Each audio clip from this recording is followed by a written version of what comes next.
अस्मदाचार्यपर्यन्तां वन्दे गुरुपरम्पराम्। ॐ पार्थाय प्रतिबोधितां भगवता नारायणेन स्वयं व्यासेन ग्रथितां पुराणमुनिना मध्ये महाभारतम् अद्वैतामृतवर्षिणीं भगवतीम् अष्टादशाध्यायिनीम् अम्ब त्वामनुसन्ददामि भगवद्गीते भवद्वेषिणी। वसुदेवसुतं देवं कंसचाणूरमर्दनं देवकी परमानन्दं कृष्णं वन्दे जगद्गुरुं। मूकं करोति वाचालं पङ्गुं लङ्घयते गिरिं यत्कृपातमहं वन्दे परमानन्दमाधवम्। ॐ सहना भवतु सहनौ भुनक्तु सह वीर्यं करवावहै तेजस्विनावधीतमस्तु मा विद्विषावहै। ॐ शान्ति शान्ति शान्तिः। हरिः ॐ श्री गुरुभ्यो नमः। हरिः ॐ।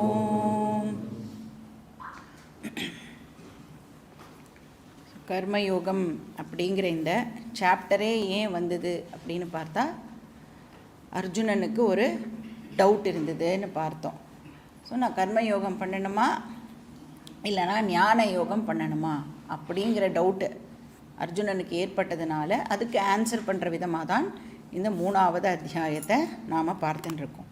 ஸோ அர்ஜுனன் என்னெல்லாம் ராங் அண்டர்ஸ்டாண்டிங் ப்ராபப்ளி அவனுக்கு இருந்திருக்கலாம் அப்படின்னா, சந்நியாசம் எடுத்துட்டா நமக்கு மோட்சம் டெஃபினட்டாக கிடச்சிடும், அதனால நம்ம இந்த டியூட்டிஸ் எல்லாத்தையும் திறந்துட்டு போய் ஒரு ஆசிரமத்துக்கு போய் ஒரு குரு கிட்ட போய் நம்ம சந்நியாசம் எடுத்துட்டோம் அப்படின்னா இப்போ இந்த வார்லெலாம் பார்ட்டிசிபேட் பண்ண வேண்டாம். அண்டு கிருஷ்ணர் ஆல்ரெடி சொல்லியிருக்கார், எது ஸ்ரேயஸ் அப்படின்னா ஞானம் தான், ஞானம் அடையிறது தான் இருக்கிறதுலேயே உயர்ந்த விஷயம். அதனால நம்ம சந்நியாசம் எடுத்துட்டோம் அப்படின்னா நமக்கு மோக்ஷம் அப்படின்னு நம்ம ப்ராபப்ளி யோசிக்கலாம்.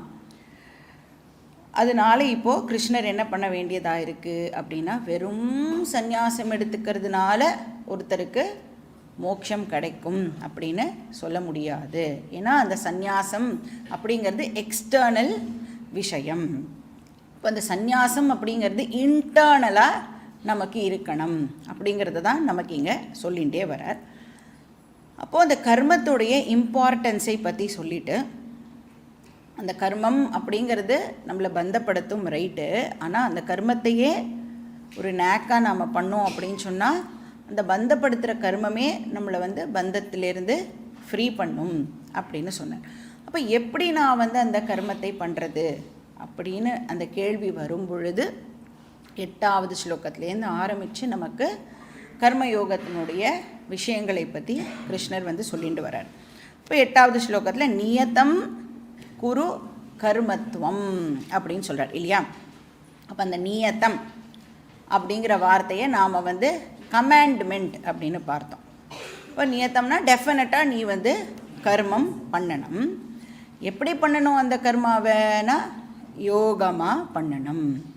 அப்போ கர்மயோகம் அப்படின்னா என்னன்னு பார்த்தோம். ப்ராப்பர் ஆக்ஷன் ப்ளஸ் ப்ராப்பர் ஆட்டிடியூட்னு பார்த்தோம். ப்ராப்பர் ஆக்ஷன் அப்படின்னு பார்க்கும் பொழுது 3 விதமான கர்மா பார்த்துட்டோம். சாத்வீக கர்மா பண்ணுறது தான் ப்ராப்பர் ஆக்ஷன். ஆனால் எனக்கு எப்படி தெரியும் நான் பண்ணுறது சாத்வீக கர்மாவா இல்லையா அப்படின்னா, அதுக்கும் வேதமே பதில் சொல்லித்துன்னு பார்த்தோம். பஞ்சமகா யஜ்ஞம் நீ பண்ணிட்ட அப்படின்னா அது சாத்வீக கர்மா.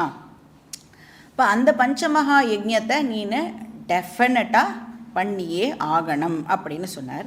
ஏன்னா கர்ம ஜியாயோ ஹ்ய கர்மணஹா அப்படின்னா கர்மம் அக்கர்மத்தை விட சிறந்தது.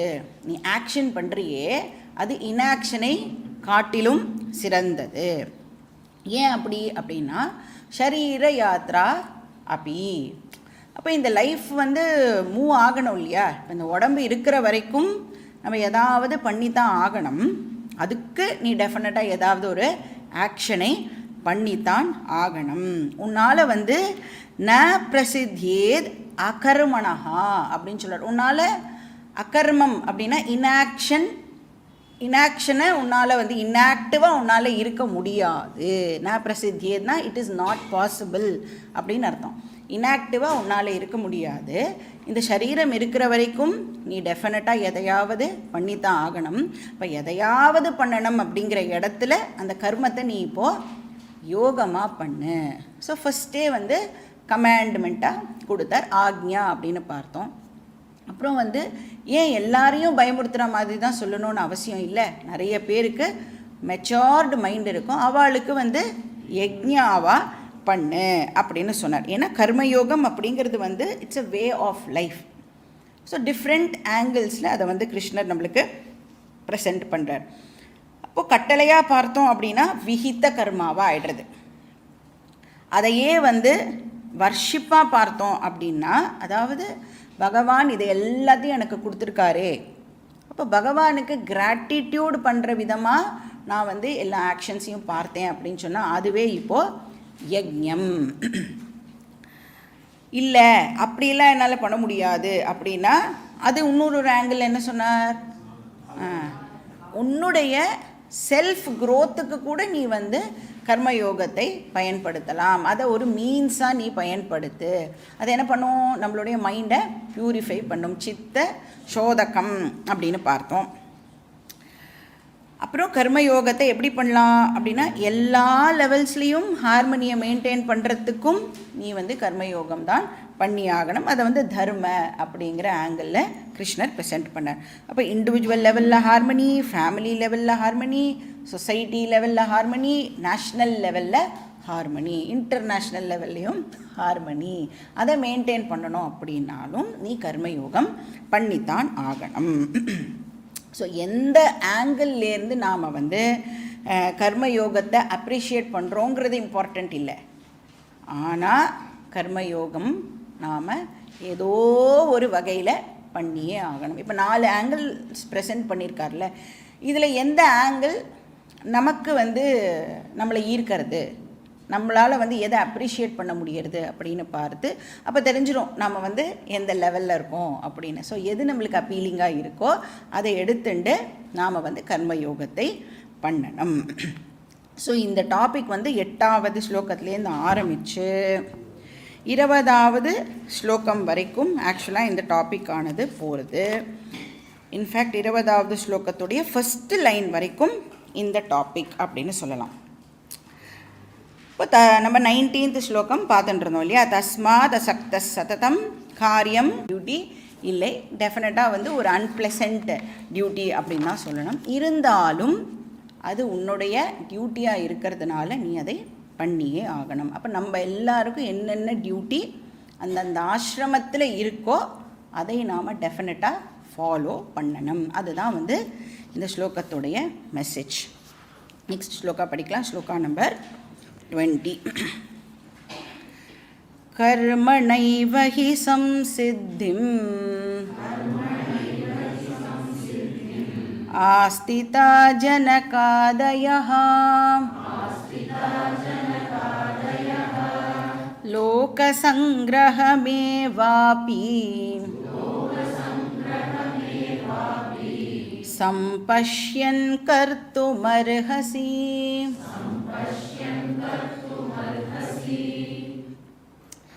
இப்போ கிருஷ்ணர் இப்படி சொன்ன உடனே அர்ஜுனனுக்கு இன்னும் கஷ்டமாயிடுறது.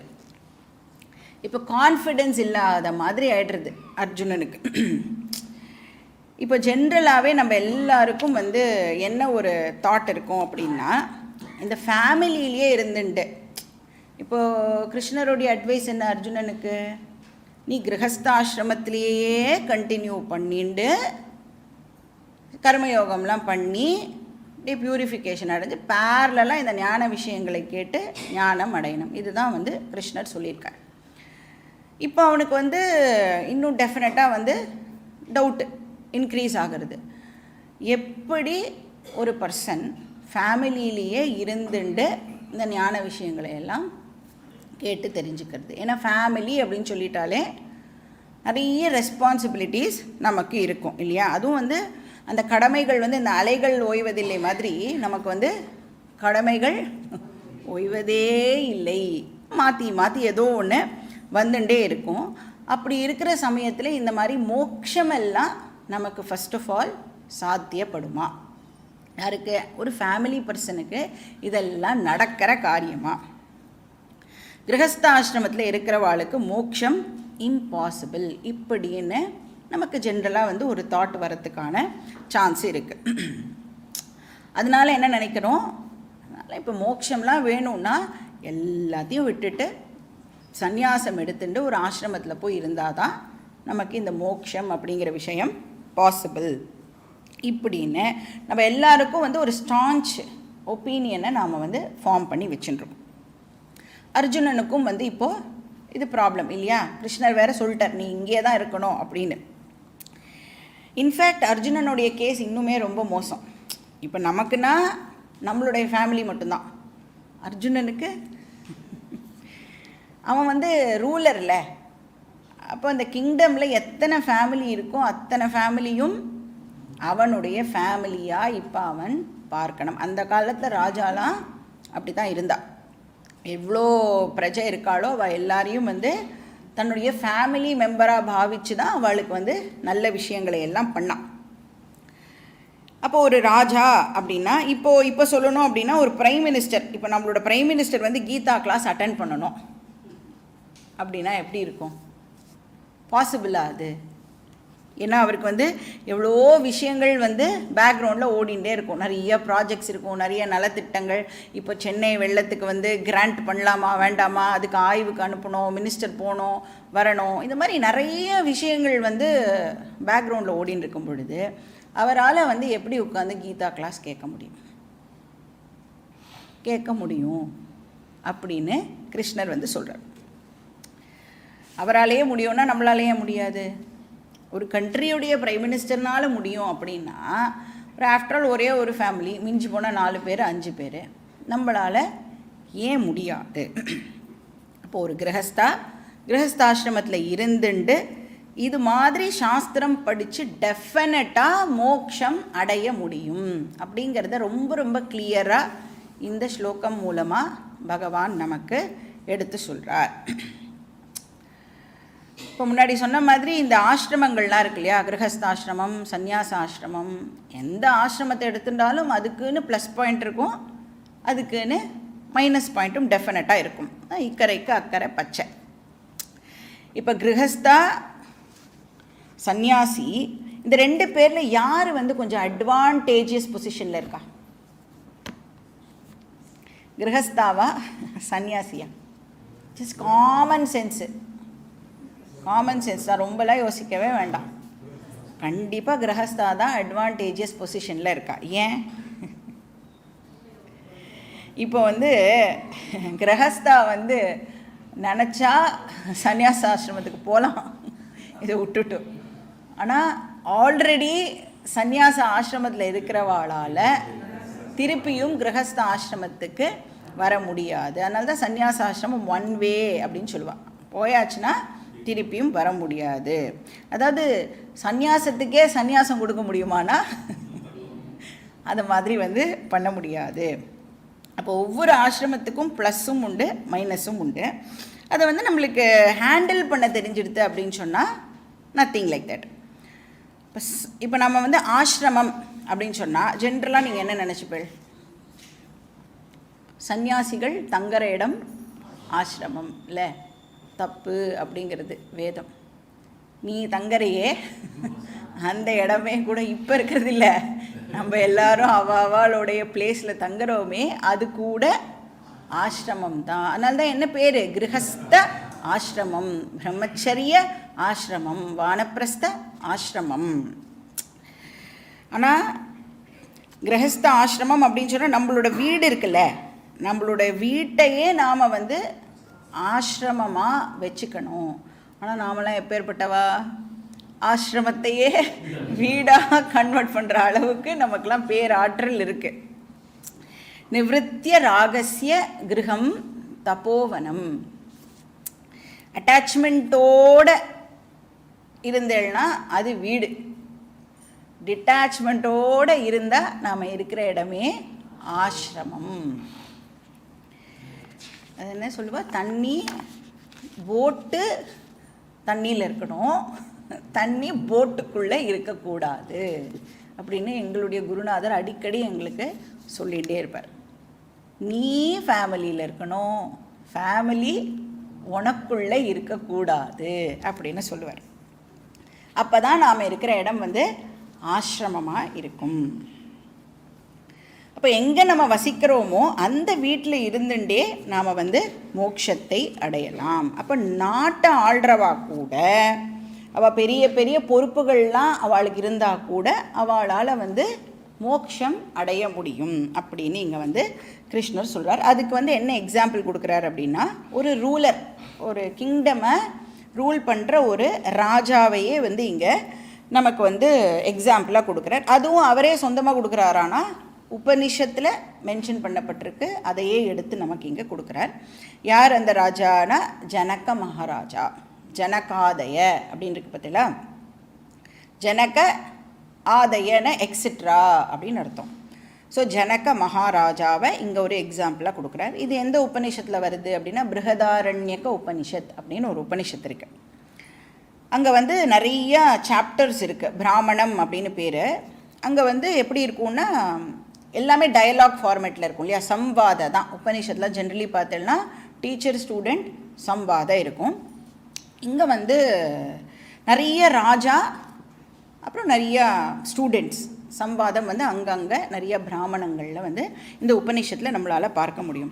எக்ஸாம்பிளுக்கு வந்து கார்க அஜாதசத்ரு சம்வாத அப்படின்னு ஒரு போர்ஷன் வருது. அந்த கார்க அப்படிங்கிறவர் வந்து ஆக்சுவலாக ஒரு ஸ்காலர்லி பர்சன். பை ப்ரொஃபஷன் அவர் வந்து பிராமண ப்ரொஃபஷன். அவர் என்ன பண்ணுறார், இப்படி தேசாந்திரம் வரும் பொழுது இந்த அஜாதசத்ரு அப்படின்னு அந்த சத்திரிய ராஜா அவருடைய கிங்டமுக்கு வந்து உனக்கு வந்து நான் பிரம்மனை பற்றி சொல்லித்தரேன் அப்படின்னு சொல்கிறார். அப்படியா, சரி சொல்லித்தாங்கோ அப்படின்னு சொல்லி அவர் கேட்குறார். இவரும் வந்து பிரம்மனை பற்றி சொல்கிறார். சொல்லி முடித்த உடனே அந்த அஜாதசத்ரு கேட்குறான், உங்களுக்கு இவ்வளவு தான் பிரம்மனை பற்றி தெரியுமா அப்படின்னு கேட்குறான். அப்போ இவர் வந்து தன்னோட தப்பை வந்து உணர்ந்து அவன் காலில், ராஜா காலில் விழுந்து, நீங்கள் என்ன ஸ்டூடெண்ட்டாக அக்செப்ட் பண்ணிக்கோங்கோ அப்படின்னு சொல்லி இப்போ அஜாதசத்ரு டீச்சர், இந்த கார்க அப்படிங்கிற பர்சன் வந்து ஸ்டூடெண்ட்டாக ஆகிறார். இந்த மாதிரி நிறைய சம்பாதங்கள் நாம் வந்து அந்த உபனிஷத்தில் பார்க்கலாம். இன்ஃபேக்ட் ஜனக அஜாதசத்ரு பிராமணம் அப்படின்னே ஒன்று இருக்குது. அஜாதசத்ரு பிராமணம்னு இருக்குது. அதில் இந்த ஜனகருக்கும் அஜாதசத்ருவுக்கும் வந்து டயலாக் இருக்கிற மாதிரி ஒரு போர்ஷனும் இருக்குது. அப்போ இங்கே கிருஷ்ணர் வந்து அந்த மாதிரி ஒரு பர்சனை எடுத்து எக்ஸாம்பிளாக கொடுக்குறார். இப்போ ஜனகர்னால் அவருக்கு எவ்வளோ பொறுப்புகள் இருக்கும்.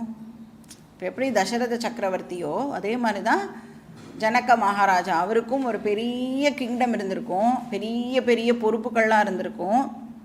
எல்லாத்தையும் வச்சுண்டு அப்போ அவர் வந்து அந்த ஆட்சியெல்லாம் புரிகிறார்ல, அவரோட வேலை பண்ணுறார்ல. அப்போ அந்த வேலையை அவர் என்னவா பண்ணியிருக்கார் அப்படின்னா கர்ம யோகமாக அவர் பண்ணியிருக்கார். அப்படி பண்ணி அவருடைய மைண்டை வந்து ப்யூரிஃபை பண்ணி ஞான விஷயங்களை கேட்டு ஞானமும் அவர் அடைஞ்சிருக்கார். அது மட்டும் இல்லை, மற்றவாளுக்கும் அதை அவர் சொல்லி கொடுத்துருக்கார். அதனால கிருஷ்ணர் சொல்றார், அர்ஜுனா நீ இங்கேருந்து ஓடி போகணும்னு மட்டும் நினைக்காத, உன்ன மாதிரியே. ஏன்னா ஏன் வந்து ஜனகர் எக்ஸாம்பிள் கொடுக்குறார், அவனுக்கு ரிலேட்டடாக யாரையாவது சொன்னால் தானே அவனால் வந்து ஈஸியாக அண்டர்ஸ்டாண்ட் பண்ணிக்க முடியும். இப்போ நமக்கு எதாவது சொல்லணும்னா பக்கத்து வீட்டு மாமாவை பாரு, எதிர்த்த வீட்டு மாமாவை பாரு அப்படின்னு சொல்லி நமக்கு எக்ஸாம்பிள் சொல்லலாம். அர்ஜுனனுக்கு வந்து அவனை மாதிரியே இருக்கிற ஒரு க்ஷத்ரிய ராஜாவை எக்ஸாம்பிளாக கிருஷ்ணர் வந்து கொடுக்குறார். ஸோ ஜனகாதய, ஜனகர் மாதிரி இருந்த ராஜாக்கள். ஸோ சங்கரர் வந்து அவரோட பாஷ்யத்தில் ஜனகர், அஸ்வபதி, அஜாதசத்ரு இப்படின்னு சில பேர்களை எல்லாம் வந்து இன்க்ளூட் பண்ணுறார். அஸ்வபதி அப்படிங்கிறவர் வந்து கைகேயியோட அப்பா. ஸோ அவள் எல்லாரும் வந்து இந்த ஞானத்தோட தான் ஆட்சி புரிந்தார்கள் அப்படின்னு சொல்லப்படுறது. சம்சித்திம் ஆஸ்திதா அப்படின்னா, சம்சித்திம்னா மோக்ஷம்னு அர்த்தம். சம்சித்திம் ஆஸ்திதான மோக்ஷம் அடைந்தார்கள். எப்படி? கர்மணா ஏவ, கர்மங்கள் பண்ணிண்டு இருக்கக்கூடிய அந்த கிரகஸ்தாசிரமத்தில் இருந்துட்டே அவர்கள் மோக்ஷம் அடைந்தார்கள். அப்போ எல்லா ரெஸ்பான்சிபிலிட்டிஸோடு இருந்துட்டு அவளால் இதை அச்சீவ் பண்ண முடிஞ்சுது. Not running away from the responsibility. அப்போ ஆசிரமம்லாம் அவள் சேஞ்சே பண்ணிக்கல. கிரகஸ்தாசிரமத்துலேயும் வேறு ஆசிரமம்லாம் போவே இல்லை, அங்கேயே இருந்துட்டு அவளால் இதை அச்சீவ் பண்ண முடிஞ்சுது. அப்போது இது கிரகஸ்தாசிரமத்தில் இருந்துட்டு மோக்ஷம் பாசிபிள் அப்படிங்கிறத இவா எல்லாரும் ப்ரூவ் பண்ணுறா. அதனால அர்ஜுனா நீயும் இங்கேயே கண்டினியூ பண்ணு, கர்மயோகத்தை ஃபாலோ பண்ணு. அப்படின்னா இப்போ அவனுக்கு வந்து வாரில் பார்ட்டிசிபேட் பண்ணு அப்படின்னு சொல்கிறார். வாரில் பார்ட்டிசிபேட் பண்ணி உன்னோட மைண்டை ப்யூரிஃபை பண்ணிக்கோ, ஞான யோகத்தை கண்டினியூ பண்ணி ஆத்ம ஞானத்தை அட. ஸோ கிரகஸ்த ஞானியாக இரு அப்படின்னு சொல்கிறார். ஏன்னா 4வது அத்தியாயத்தில் நாம் பார்ப்போம் கிரகஸ்த ஞானி பற்றி கிருஷ்ணர் நம்மளுக்கு எக்ஸ்பிளைன் பண்ணுவார், எப்படி இருப்பாவா அப்படின்லாம் சொல்லுவார். இப்போ இந்த எக்ஸாம்பிள் கொடுக்கறது மூலமாக கிருஷ்ணர் ஆக்சுவலாக அர்ஜுனனுக்கு கான்ஃபிடென்ஸை கொடுக்குறார். உன்னால் கண்டிப்பாக முடியும், ஏன்னா உனக்கு முன்னாடி இந்த மாதிரி நிறைய பேர் இருந்திருக்கா. அப்போ இந்த எக்ஸாம்பிளோட ஆக்சுவலாக கர்மயோகம் டாபிக் இஸ் ஓவர். அடுத்த ஸ்லோகம் பார்க்கலாம். ஸ்லோகா நம்பர் 30. மயி சர்வாணி கர்மாணி சந்யஸ்யாத்யாத்ம சேதசா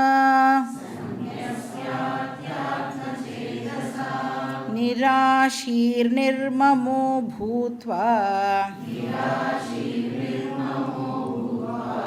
யுத்யஸ்வ விகதஜ்வரஹ.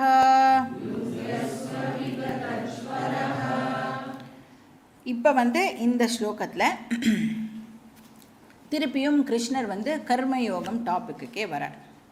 இப்போ இதுக்கு முன்னாடி வரைக்கும் ஞானி அஜ்ஞானி பிரித்து நாம் பார்த்தோம். அவள் பண்ணுற ஆக்ஷன் எப்படி, இவா பண்ணுற ஆக்ஷன் எப்படி, இவாளுக்கு என்ன அண்டர்ஸ்டாண்டிங், அஜ்ஞானிக்கு என்ன அண்டர்ஸ்டாண்டிங், இதெல்லாம் பார்த்தோம். இப்போ அதெல்லாம் சொல்லி முடிச்சுட்டு கிருஷ்ணர் இப்போ மறுபடியும் வந்து கர்மயோகம் டாப்பிக்கு நம்மளை கூட்டிகிட்டு வரார். ஸோ என்டையர் கர்மயோகத்தை ஒரே ஒரு ஸ்லோகத்தில் இங்கே கொடுத்துடுறார். So very important shloka, often quoted shloka. சரி, கர்மயோகம் ஞானிக்கா அஜ்ஞானிக்கா?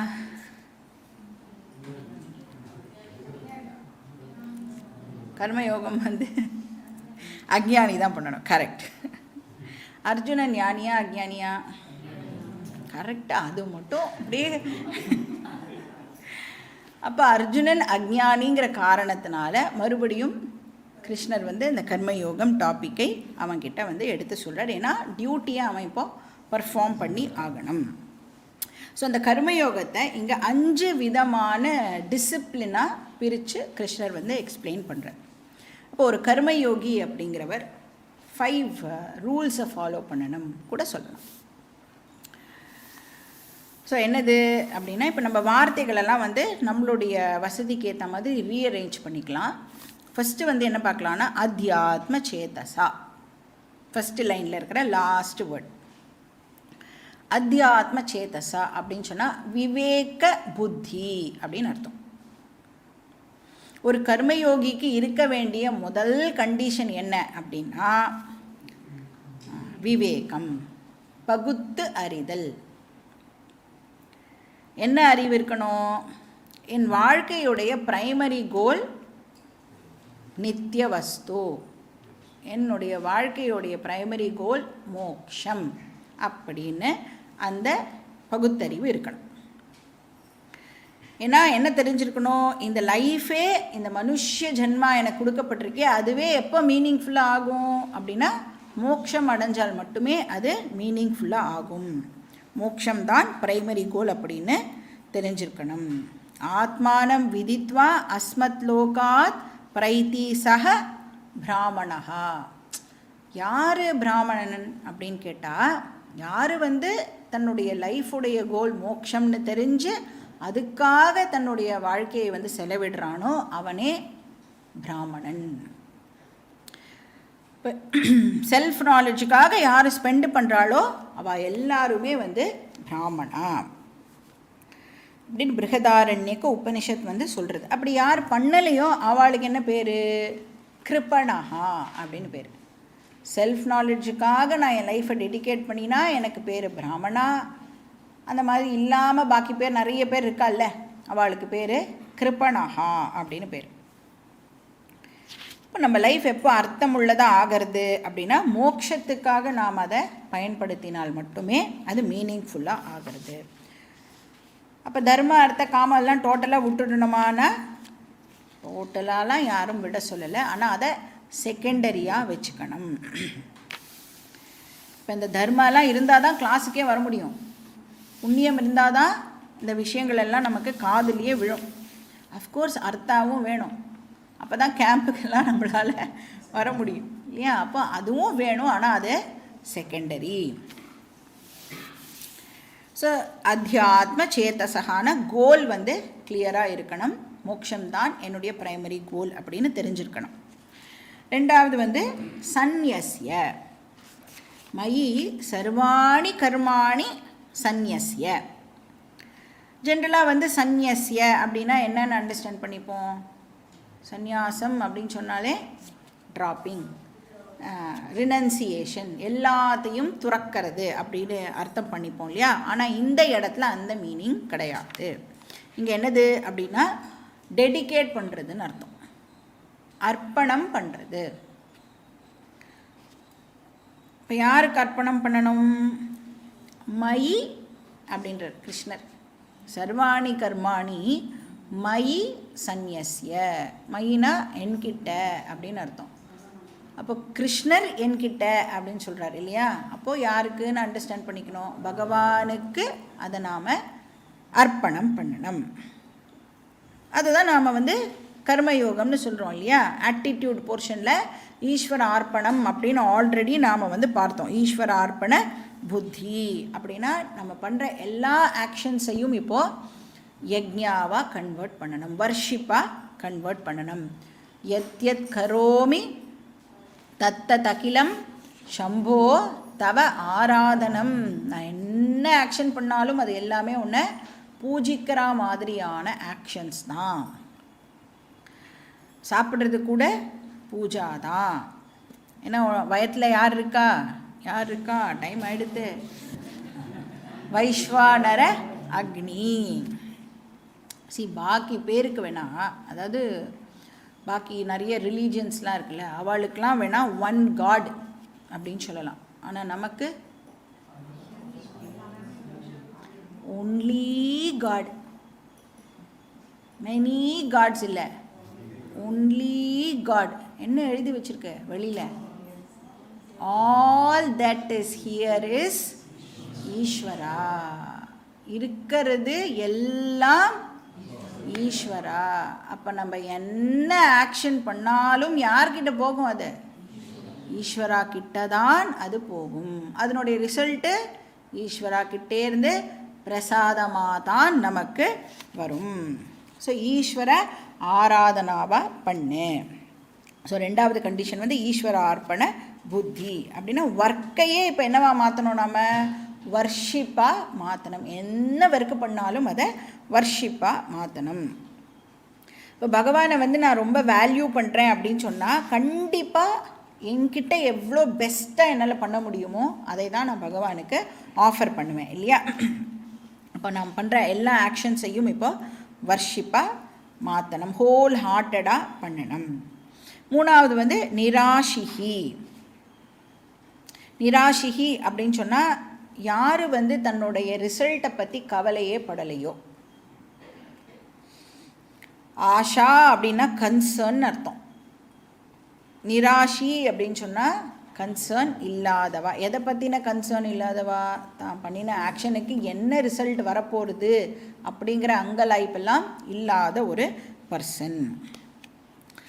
அப்போனா நான் வந்து ஒரு ஆக்ஷன் பண்ணணுன்னா பிளானே பண்ணாமல் எந்த விதமான ஒரு எக்ஸ்பெக்டேஷனும் இல்லாமல் என்னால் வந்து ஏதாவது ஒரு ஆக்ஷனை பண்ண முடியுமா? இப்போ நான் எது பண்ணணுன்னாலும், இப்போ ஒரு இடத்துக்கே போனோம் அப்படின்னா கூட அந்த டெஸ்டினேஷன் ஃபஸ்ட்டு எனக்கு தெரியணும்ல. அது இல்லாமல் நான் எப்படி வந்து என்னுடைய ஆக்ஷனையே நான் வந்து ஸ்டார்ட் பண்ணுவேன்? இப்போ நீங்கள் ஓலாவில் புக் பண்ணேன்னா அது என்ன கேட்கும்? ஃப்ரம் டூ வந்து எங்கேயோ அப்படிலாம் கொடுக்க முடியாது இல்லை. இப்போ உங்கள் வீடுனா நீங்கள் அதை ஸ்டோர் பண்ணி வச்சுன்னு போய், இல்லைனா கரண்ட் லொக்கேஷன் அப்படின்னு அதை வந்து போடலாம். இல்லைனா எங்கே போகிற அப்படின்னா எங்கேயோலாம் போட முடியாது. ஏதோ ஒரு டெஸ்டினேஷன் நாம் வந்து கொடுத்து தான் ஆகணும். அப்போது ஒவ்வொரு மொமெண்ட்டுமே நாம் என்ன பண்ண ட்ரை பண்ணிட்டுருக்கோம்? ஏதோ ஒன்று அடையணும், இல்லை ஏதோ ஒன்று பண்ணணும், இதுதான் பண்ணுறோம்.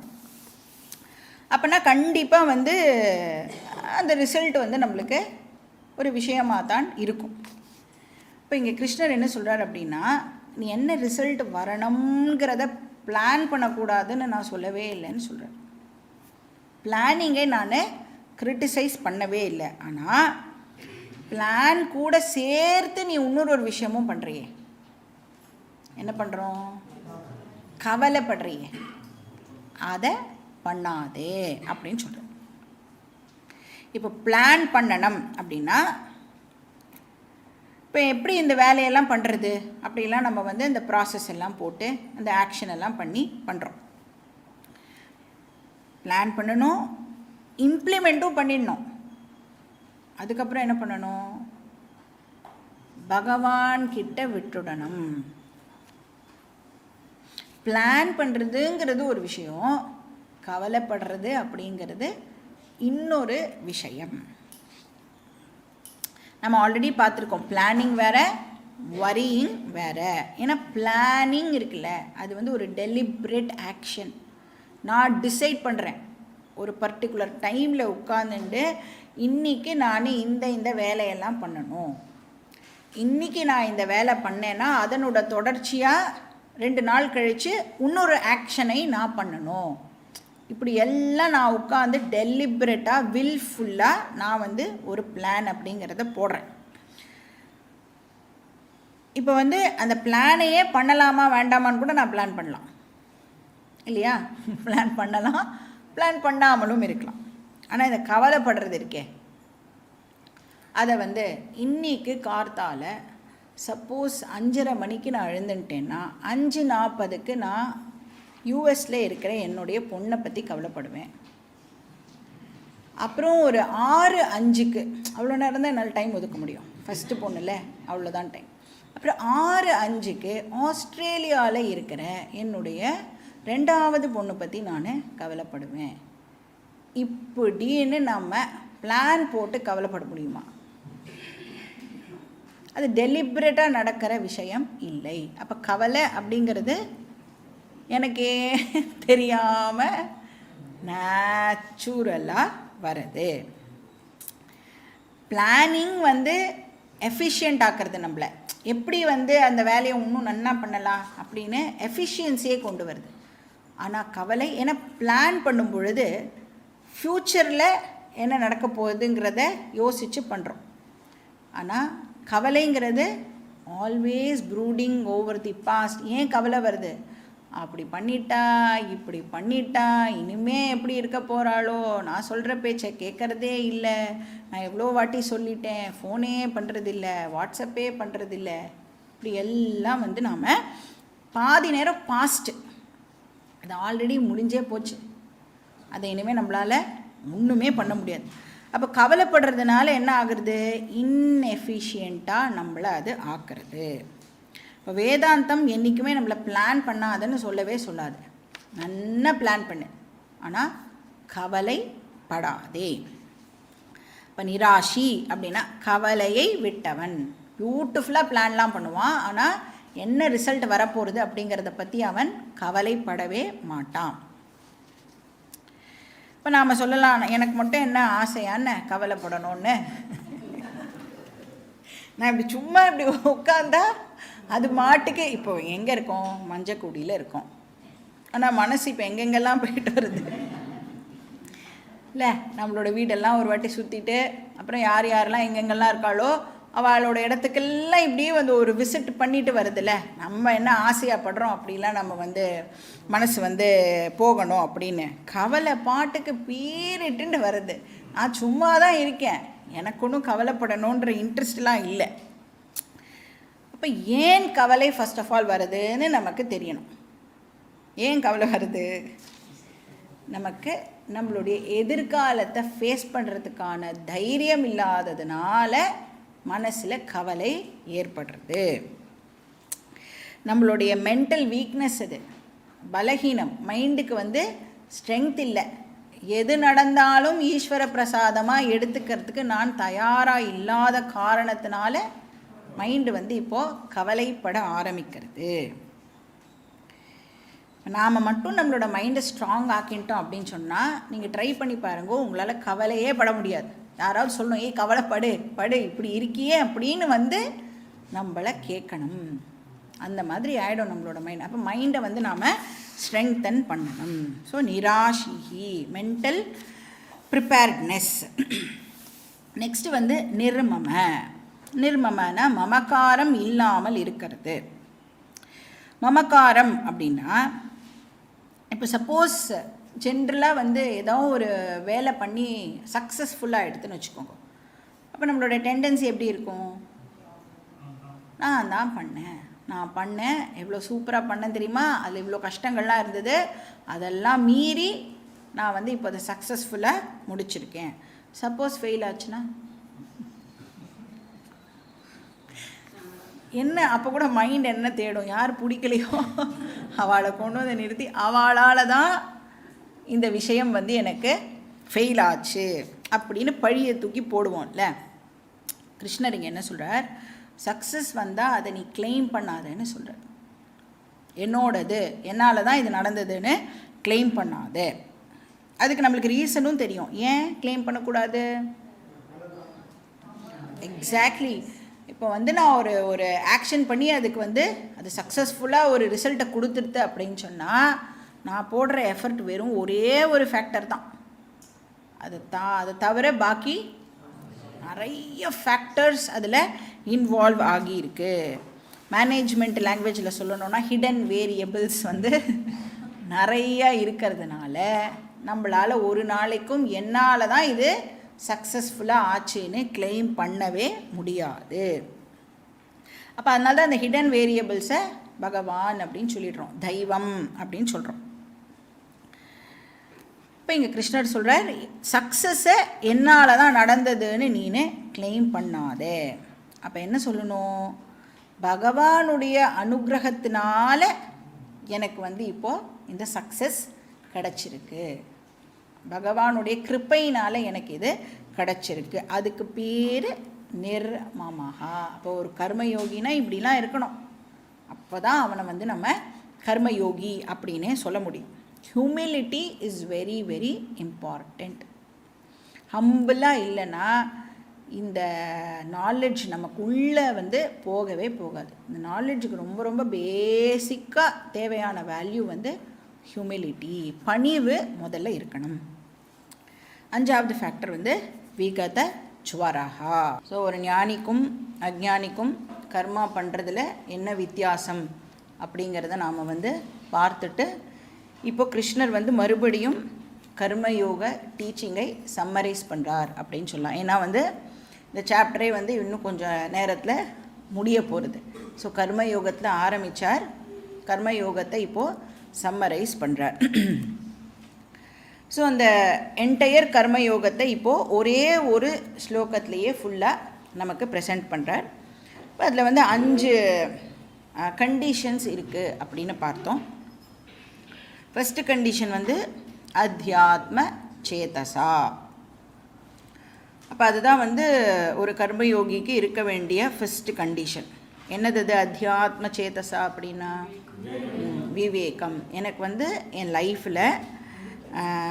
லைஃபுடைய ப்ரையாரிட்டி எனக்கு ஃபஸ்ட்டு தெரிஞ்சிருக்கணும். அப்போ ஸ்பிரிச்சுவல் ப்ராக்ரஸ் வந்து என்னுடைய ப்ரைமரி விஷயமாக இருக்கணும். மற்ற நம்மளுடைய ரெகுலர் வேலைகள்லாம் இப்போது அதுக்கு செகண்டரி. இதுதான் வந்து வேதாந்தம் நித்திய அனித்திய வஸ்து விவேக அப்படின்னு சொல்கிறது. நித்திய வஸ்து அப்படின்னா மோக்ஷம், இப்போ அது எனக்கு பிரைமரி. அனித்திய வஸ்து அப்படின்னா தர்ம அர்த்த காம. இப்போ ஏன்னா இந்த தர்ம அர்த்த காம வந்து அழிஞ்சு போகக்கூடியதாக இருக்கிறதுனால அது வந்து எனக்கு செகண்டரி. ஆனால் மோக்ஷம், அழியாத அந்த மோக்ஷம்தான் என்னுடைய பிரைமரி கோல். அப்போ நான் என்ன பண்ணுவேன், இன்டெலிஜெண்ட்டாக இருந்தேன் அப்படின்னு சொன்னால் மோக்ஷத்தை அடையிறதுக்கு இந்த தர்மார்த்த காமாவை நான் யூஸ் பண்ணிப்பேன். ஸோ இந்த கிளாரிட்டி வந்து ஒரு பர்சனுக்கு இருந்தது அப்படின்னா அதை தான் கிருஷ்ணர் இங்கே அத்தியாத்ம சேதசா அப்படின்னு சொல்கிறார், விவேக புத்தி. ரெண்டாவது கண்டிஷன் என்னது, சர்வாணி கர்மாணி மயி சந்நியஸ்ய, எல்லா கர்மங்களையும் எனக்கு அர்ப்பணம் பண்ணு அப்படின்னு சொல்கிறார். இப்போ மோக்ஷம்தான் என்னுடைய ப்ரைமரி கோல் அப்படின்னு ஃபிக்ஸ் பண்ணியாச்சுன்னா இம்மீடியட்டாக நாம் பண்ண வேண்டியது என்னது, மோக்ஷம்தான் கோல்னு ஃபிக்ஸ் பண்ணிட்டோம்னா நெக்ஸ்ட் என்ன பண்ணணும், இம்மீடியட்டாக மைண்டு பியூரிஃபிகேஷனுக்காக வேலை பண்ண ஆரம்பிக்கணும் இல்லையா. இப்போ வந்து இந்த மாதிரி எங்கேயாவது ஒரு ஆசிரம் கட்டணும்னு முடிவு பண்ணுறான்னு வச்சுக்கோங்க. இடம்லாம் பார்த்துட்டா, லேண்டெல்லாம் பார்த்துட்டா, அப்போ இங்கே தான் ஆசிரம் கட்ட போகிறோம் அப்படின்னு முடிவு பண்ண உடனே ஃபஸ்ட்டு என்ன பண்ணுவா, ஒரு கிணறு ஆர் அந்த வாட்டர் விஷயத்த முதல்ல அதை ஒன்று பார்த்துப்பா இல்லை. அதுக்கப்புறம் அந்த செடி கிடி அதெல்லாம் நட்டுடுவா. ஸோ தட் பில்டிங் வரத்துக்கு முன்னாடி அந்த செடியெல்லாம் வந்து ஓரளவுக்கு வளர்ந்துருக்கும், கொஞ்சம் நிழலாக வந்து இருக்கும் அப்படின்னு. அந்த மாதிரி கோலை ஃபிக்ஸ் பண்ண உடனே மைண்ட் பியூரிஃபிகேஷனுக்காக நாம் இப்போது ஒர்க் பண்ண ஆரம்பிக்கணும். இப்போ பில்டிங்லாம் கட்டணுன்னா கவர்மெண்ட்கிட்டேருந்து அப்ரூவல்லாம் வாங்கணும். மைண்டு பியூரிஃபிகேஷனுக்கு யார்கிட்டேருந்து அப்ரூவல் வாங்கணும், நாம் வந்து முடிவு பண்ணணும். இப்போ சிம்பிளாக மைண்டு பியூரிஃபிகேஷனாக என்னது அப்படின்னா, சிம்பிளாக நாம் என்ன பண்ணணுன்னா எந்த ஆக்டிவிட்டி பண்ணினாலும் பகவானையும் ஞாபகம் வச்சுட்டு பண்ண சொல்கிறோம். இப்போ நமக்கு டெஃபினட்டாக நான் பண்ணுறேன் அப்படின்னு ஒரு தாட் இருக்கும்ல, அது கூடவே வந்து பகவானையும் நம்மளை ஞாபகப்படுத்திக்க சொல்கிறார். ஏன்னா பகவான் ஒருத்தருக்கு மட்டும்தான் மைண்டை பியூரிஃபை பண்ணுறதுக்கான கெப்பாசிட்டி இருக்குது. ஏன்னா அவர் தான் நித்திய சுத்தகா.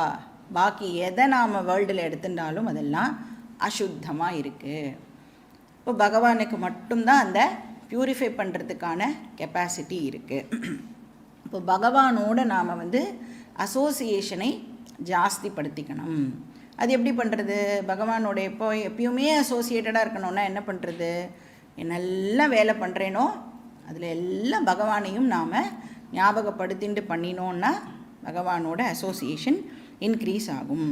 அப்படி நாம் ஒரு ஆக்ஷன்லேயும் பகவானை வந்து இன்க்ளூட் பண்ணிட்டோன்னு சொன்னால் நாம் பண்ணுற ஆக்ஷனே இப்போது பூஜையாக கன்வெர்ட் ஆகிறது. ஸோ சர்வாணி கர்மாணி மயி சந்நியஸ்ய ஈஸ்வரார்ப்பண புத்தியா அப்படின்னு சொல்கிறார். எல்லா கர்மாவையும் நீ வந்து அர்ப்பணமாக பண்ண. இது செகண்ட் கண்டிஷன். மூணாவது என்னது, நிராசிகி. இப்போ நமக்கு தெரியும் எந்த ஆக்ஷன் பண்ணினாலும் அந்த ஆக்ஷன் ஒரு ரிசல்ட்டை ப்ரொடியூஸ் பண்ணும். ரிசல்ட் இல்லாத ஆக்ஷன் ஏதாவது ஒன்று இருக்கான்னா இல்லை.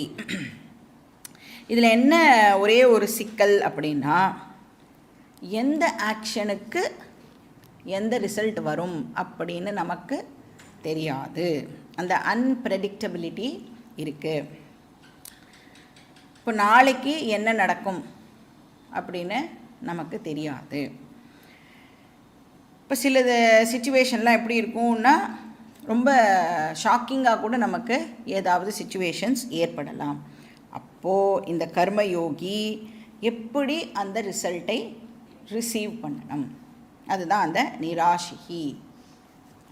எப்படி ரிசீவ் பண்ணணும், எந்த ரிசல்ட்டை வந்தாலும் அதை பிரசாதமாக இந்த பர்சன் இப்போ அக்செப்ட் பண்ணிக்கணும். ஏன்னா என்ன நாலேஜ் நமக்கு இருக்கும் அப்படின்னா, பகவானால் என்றைக்குமே எனக்கு இன்ஜஸ்டிஸ் பண்ண முடியாது. பகவான் எப்பயுமே எனக்கு அநீதி இழைக்க மாட்டார். அவர் என்ன பண்ணினாலும் அது எனக்கு எது கரெக்டோ அதை தான் பகவான் வந்து பண்ணுவார். இப்போ சப்போஸ் நான் எதிர்பார்க்கிற ரிசல்ட்டுக்கும் பகவான் எனக்கு கொடுத்த ரிசல்ட்டுக்கும் டிஃப்ரென்ஸ் இருந்ததுன்னா அது எதனால் இருக்கும்? டெஃபினட்டாக அது பகவானோட மிஸ்டேக் இல்லை. இப்போ என்னுடைய ராங் கால்குலேஷன் அப்படின்னு அண்டர்ஸ்டாண்ட் பண்ணிட்டு, இப்போ நாம் நினச்சதும் பகவான் நினச்சதும் ஒன்றாவே இருந்தது, பகவான் கொடுத்ததும் ஒன்றாவே இருந்தது அப்படின்னா நான் நினச்சது கரெக்டுன்னு சொல்லக்கூடாது, பகவான் கரெக்டாக கொடுத்துருக்கார். அதனால தான் சொல்லுவா, ஹியூமன் கம்ப்யூட்டர்ஸ்லாம் வேணால் தப்பு பண்ணலாம், ஆனால் பகவானுடைய கம்ப்யூட்டர் ஒரு நாளைக்கும் ஒரு டேட்டாவை கூட மிஸ் பண்ணார். இப்போ மூணாவது கண்டிஷன் வந்து எந்த சிச்சுவேஷனாக இருந்தாலும் அதுக்கு தயாராக நம்மளுடைய மனசை வச்சுக்கிறது. ஸோ பிரசாத புத்திஹி. நாலாவது என்னது? நாலாவது நிர்மமா. ஓகே, ஒரு கர்மயோகி அப்படின்னு சொன்னால் அவன் என்ன பண்ணணும்?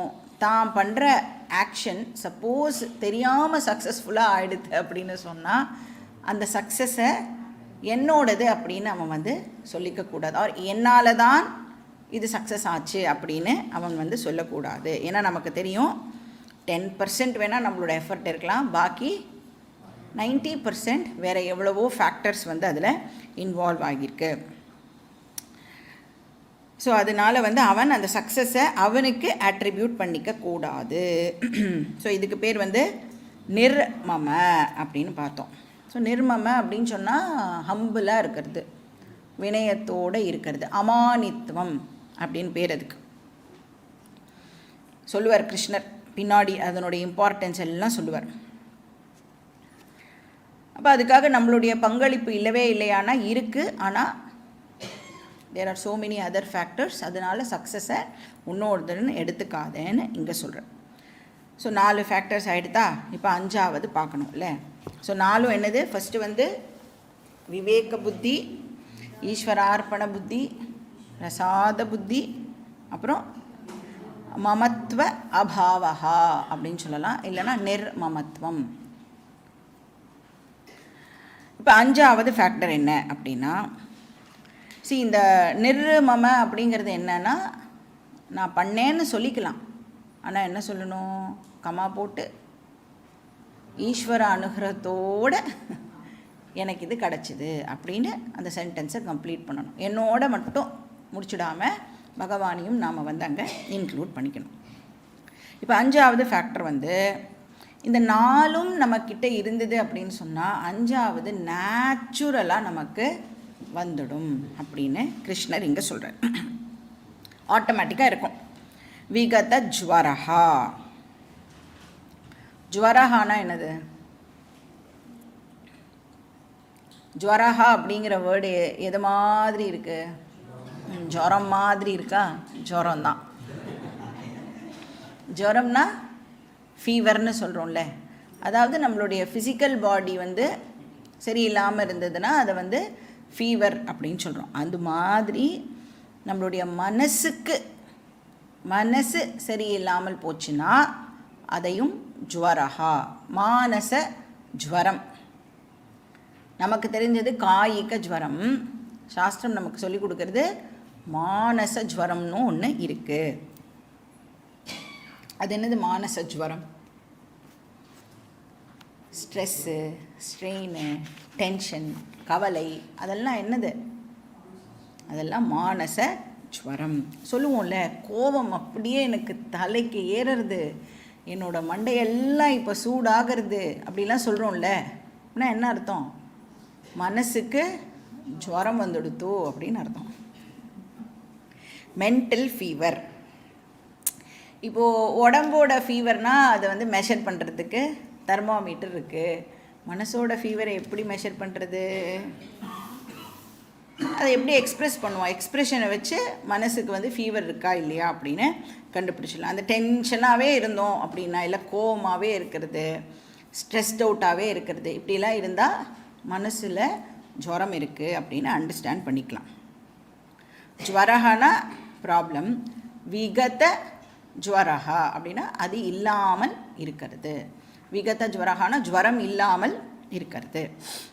அப்படின்னா இப்போ மைண்ட் எப்படி இருக்கும்? காமாக இருக்கும், ஆரோக்கியமாக வச்சுக்கிறதுன்னு பேர். விகத ஜுவரஹான மனசை நல்லா ஹெல்த்தியாக வச்சுக்கிறதுன்னு பேர். அப்படின்னா சமத்துவமாக வச்சுக்கிறது. 2வது அத்தியாயத்தில் படித்தோம்ல, சமத்துவம் யோக உச்சியத்தை அப்படின்னு. அந்த மாதிரி மைண்டை வந்து கண்டிஷனில் வச்சுக்கிறது. இப்போ நம்ம மனசுடைய சமத்துவம் இருக்கு இல்லையா, இது வந்து 2 வகையில் அஃபெக்ட் ஆகிறது. ஏன் 2 வகையில் அஃபெக்ட் ஆகுது அப்படின்னா, நாம் வந்து 2 விதமாக ஃபங்க்ஷன் பண்ணுறோம். என்ன 2 விதமாக ஃபங்க்ஷன் பண்ணுறோம்? ஒன்று வந்து கர்த்தா. கர்த்தானா காரியமாக பண்ணி தள்ளுறது, ஏதாவது ஆக்டிவிட்டியில் ஆல் த டைம் ஈடுபட்டுட்டே இருக்கிறது. அப்புறம் போக்தாவாக ஃபங்க்ஷன் பண்ணுவோம். போக்தானா பண்ணி தள்ளின காரியத்துக்கு ரிசல்ட்டை வந்து எக்ஸ்பீரியன்ஸ் பண்ணுறது. அப்போது ஒரு சைடு ஆக்டிங்னா ஆக்ஷன் பண்ணுறது, நடிப்பில்லை ஆக்ஷன் பண்ணுறது. இன்னொரு சைடு எக்ஸ்பீரியன்சிங், அந்த ரிசல்ட்டை வந்து அனுபவிக்கிறது. இப்போ வாட் இஸ் லைஃப்? ஒருத்தர் பியூட்டிஃபுல்லாக சொல்கிறார், life is what happens to you when you are busy doing other things. புரியுறதோ? What happens to you when you are busy doing other things. அப்படின்னா என்னது? ஆல் த டைம் ஏதோ ஒன்று பண்ணிகிட்டே இருக்கோம், ஆல் த டைம் எதையோ ஒன்றத்தை எக்ஸ்பீரியன்ஸ் பண்ணிகிட்டே இருக்கோம். அப்போ கர்த்தாவாகவும் போக்தாவாகவும் நாம் வந்து ஃபங்க்ஷன் பண்ணிகிட்டு இருக்கோம். அப்படி 2 வகையில் ஃபங்க்ஷன் பண்ணிட்டு இருக்கிறதுனால 2 விதமாக நம்மளுடைய மனசு வந்து இப்போது அஃபெக்ட் ஆகுது. அந்த சமத்துவம் வந்து இப்போது அஃபெக்ட் ஆகிறது. இப்போ கர்த்தாவாக பண்ணுறேன், கர்த்தாவாக இருக்கேன்னா நேச்சுரலாக என்னாகும்? எனக்கு டென்ஷன் நேச்சுரலாகவே வந்து செட் ஆகிடும். ஏன்னா ஜென்ரலாக பார்த்தோன்னா நாம் பண்ணுற வேலை இருக்கு இல்லையா, எது நம்ம ப்ரொஃபஷனோ இல்லை நம்மளோட வீட்டில் இருக்கிற நார்மல் வேலையோ நமக்கு பிடிக்காத வேலையாக இருக்கும். பிடிச்ச வேலை அப்படின்றது கம்மியாக தான் இருக்கும். அப்போ பிடிக்காத வேலையே இப்போ நம்மளுடைய ப்ரொஃபஷன் ஆகிடுது அப்படின்னு சொன்னால், அதை காத்தாலேருந்து சாயங்காலம் வரைக்கும் அதை பண்ணணும். அப்புறம் 5 நாளும் வாரத்தில் 5 நாளும் பண்ணணும். அப்புறம் 2 நாள் மட்டும்தான் நம்மளுக்கு என்ஜாய் பண்ணுறதுக்கு டைமு. திருப்பியும் ஆஃபீஸ்க்கு போகணும். அப்புறம் அதே வருஷம் முழுக்க பண்ணணும். அப்புறம் நான் ரிட்டையர் ஆகிற வரைக்கும் எனக்கு பிடிக்காத வேலையே பண்ணணும். அப்படின்னா அந்த மண்டே வரப்போகிறது அப்படின்னு தெரிஞ்ச உடனே மனசு வந்து இப்போது ஸ்ட்ரெயின் ஆக ஆரம்பிக்கும். ஐயையோ மண்டே வருதே. இப்போ நம்மளாம் வந்து சின்ன வயசில் ஸ்கூல்லாம் போகும்போது அப்போ இந்த சண்டே மட்டும் படம்லாம் போடுவோம்ல, அப்படியே அந்த படத்தையே பார்த்துன்னு உட்காந்துட்டு ஹோம்ஒர்க் முடிக்கலைன்னா எப்படி ஒரு பயமோ டென்ஷனோ, ஐயோ நாளைக்கு கார்த்தால இப்போ ஸ்கூலுக்கு போனால் திட்டு வாங்கினமே அப்படின்னு ஒரு டென்ஷன் இருக்கும்ல, அந்த மாதிரி தான் கண்டினியூ பண்ணுறோம். ஆஃபீஸ் போகும்போது கூட அச்சச்சோ மண்டே வந்துடுதே. அப்போ இந்த மென்டல் ஜுவரத்தினால என்ன ஏற்படுறது? ஃபிசிக்கலாகவும் நம்மளுடைய ஆர்கன்ஸ் எல்லாம் இப்போது அஃபெக்ட் ஆகிறது. இப்போ கர்த்தாவாக நான் ஹாப்பியாக இல்லை. இப்போ எனக்கு பிடிக்கிற பண்ணுற வேலை பிடிக்கலன்னா என்ன பண்ணணும்? நான் என்ன பண்ண முடியும்? பண்ணுற வேலையை பிடிக்கிற மாதிரி ஆக்கிக்க வேண்டியது தான். You to not have a choice. ஏன்னா ஆல்ரெடி வேலையில் சேர்ந்தாச்சு. இன்ட்ரெஸ்டிங்காக எப்படியெல்லாம் வந்து நம்ம மனசு வந்து எப்படியெல்லாம் இருந்தால் உற்சாகமாக இருக்குமோ அது நமக்கு தெரியும் இல்லையா, அந்த மாதிரி எல்லா கண்டிஷன்ஸை நாமளே க்ரியேட் பண்ணிட்டு அந்த வேலையை பண்ணுறதுக்கு ட்ரை பண்ணணும். இப்போ ஒரு கர்மயோகியுடைய இம்பார்ட்டண்ட் ஃபீச்சர் என்ன அப்படின்னா, திருத்யுத்சாக சமன்விதா. 18th சாப்டரில் சொல்லுவார், உற்சாகமாக இருக்கணும் ஆல் த டைம். எப்பயுமே வந்து அந்த சோர்வாக இருக்கவே கூடாது.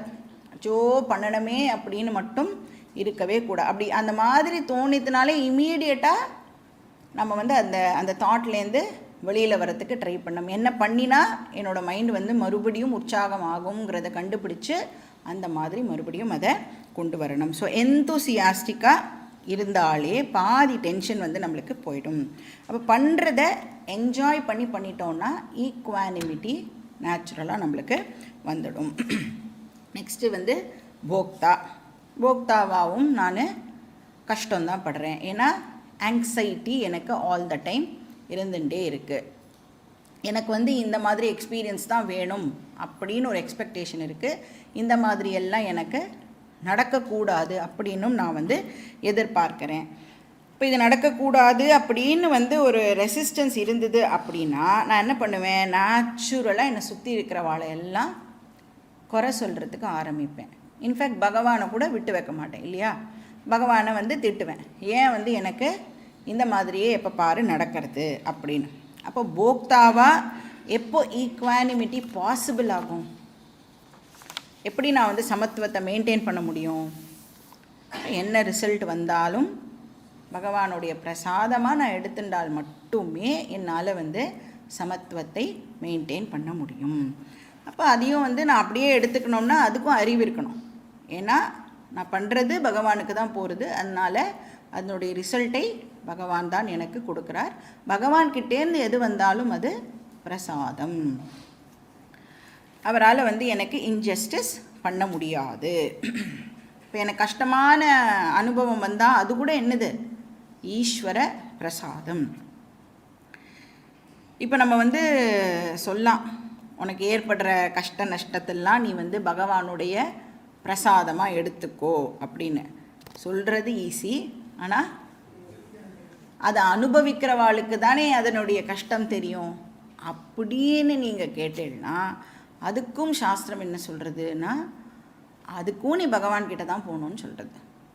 என்ன கஷ்டம் வந்தாலும் அதை தாங்கிக்கிற சக்தியை பகவானே நீ தான் எனக்கு கொடுக்கணும், வேறு வழியே கிடையாது. பகவானை நாம் இப்போ பிடிச்சுட்டே ஆகணும். கர்மயோகம் அப்படின்னு சொல்லிட்டாலே ஈஸ்வரா இல்லாமல் நடக்காது. ஸோ இதுக்கு பேர் விகத ஜுவரஹா. இப்போ அர்ஜுனனுக்கு கர்த்தாவாகவும் ப்ராப்ளம், போக்தாவாகவும் இப்போ ப்ராப்ளம். ஏன்னா அவன் கர்த்தாவாக வந்து என்ன பண்ணணும், அவனுடைய சொந்தக்காராலேயே இப்போ வந்து அவன் கொலை பண்ணணும். அவன் வந்து சொல்கிறான் ஆல்ரெடி, குரு நஹத்வாஹி மகானுபாவான் ஸ்ரேயோ போக்தும் பைக்ஷமபீஹலோகே ஹத்வார்த்த காமாம்ஸ்து குரு நிஹைவ புஞ்சீய போகான் ருதிர பிரதிக்தான். கர்த்தாவாகவும் ப்ராப்ளம், போக்தாவாகவும் ப்ராப்ளம். எப்படி, இப்போ கர்த்தாவாக கொலை பண்ணணும், சரி கொலையெல்லாம் பண்ணி முடித்தாச்சு, அதனுடைய ரிசல்ட்டாக என்ன கிடைக்க போகிறது, அந்த கிங்டம் கிடைக்க போகிறது. ஆனால் எப்படிப்பட்ட கிங்டம் அவனுக்கு கிடைக்க போகிறது, ரத்தத்தால் தோஞ்ச ஒரு கிங்டம். யார் வந்து இவனை பார்த்து சந்தோஷப்படுவாளோ அவளாம் இல்லாத ஒரு கிங்டம் வந்து அவனுக்கு கிடைக்க போகிறது. அப்போ அவனுக்கு கர்த்தாவாகவும் பிரச்சனை இருக்குது, போக்தாவாகவும் பிரச்சனை இருக்குது. ஆனால் வேறு வழி அவனுக்கு இல்லை, இதை அவன் அக்செப்ட் பண்ணிட்டு தான் ஆகணும். ஸோ விகத ஜுவரஹான சமத்துவம், இதுதான் வந்து 5th கண்டிஷன். ஸோ 5ஐயும் நம்ம ஒரு வாட்டி சொல்லிடலாம். ஃபஸ்ட்டு வந்து லைஃபோட கோலில் ப்ரையாரிட்டி இருக்கணும். அதுக்கப்புறம் எல்லா ஆக்ஷன்ஸையும் பகவானுக்கு பூஜையாக பண்ணுறது. 3வது எல்லா ரிசல்ட்டையும் ஈஸ்வர பிரசாதமாக அக்செப்ட் பண்ணுறது. 4வது சக்ஸஸில் பகவானுடைய பிளெஸ்ஸிங்கை அப்ரிஷியேட் பண்ணணும். 5வது வந்து சமத்துவம், அதை மெயின்டைன் பண்ணணும். இதுதான் வந்து அந்த 5 பாயிண்ட் ப்ரோக்ராம். இந்த 5 பாயிண்ட் ப்ரோக்ராமை நாம் என்ன பண்ணலாம் அப்படின்னா 5 இயர் கூட இதை நாம் ப்ராக்டிஸ் பண்ணலாம். வருஷத்துக்கு ஒரு பாயிண்ட் எடுத்துட்டு அவ்வளோ டைம் ஆகும். இந்த ஒரு விஷயமும் நாம் முதல்ல புரிஞ்சுண்டு இதையெல்லாம் நாம் வந்து கோத்ரூ பண்ணுறதுக்கு அவ்வளோ டைம் ஆகும். அதனால் வர்த் டூயிங் இட் ஆல்சோ. பாக்கி டீட்டெயில்ஸ் நம்ம நெக்ஸ்ட் கிளாஸ்லேயே பார்க்கலாம். ஓம் பூர்ணமதః பூர்ணமிதம் பூர்ணாத் பூர்ணமுதச்யதே பூர்ணஸ்ய பூர்ணமாதாய பூர்ணமேவாவசிஷ்யதே. ஓம் சாந்தி சாந்தி சாந்தி. ஹரி ஓம் ஸ்ரீ குருभ्यो நமः. ஹரி ஓம்.